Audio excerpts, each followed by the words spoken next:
অসমীয়া গীত আৰু বিহু গীত আজিকালি সকলোতে পপুলাৰ হৈ গৈছে। আমাৰ যদি বলিউডৰ ফিল্ম ষ্টাৰ কেইজন মানে অসমীয়া গীত গায় কেনেকুৱা হ'ব? অমিতাভ বচ্চনে অসমীয়া গীত গালে কেনেকুৱা হ'ব? বড়ি পেছাল খালে খাব শিবা, পেছাল আবাৰ কেনেকৈ এৰিব, দাপোন ভাঙি গলে পেলাই দিবা পেছে, মন ভাঙিলে বুলি অমৰে লগৰী পেলাই দিব জানো পাৰিব।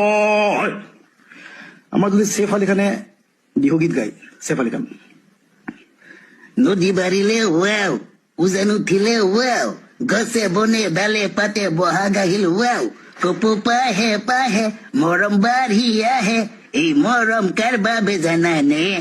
কাৰিনা তোমাৰ বাবে, জানমণি তোমাৰ বাবে ৱাও।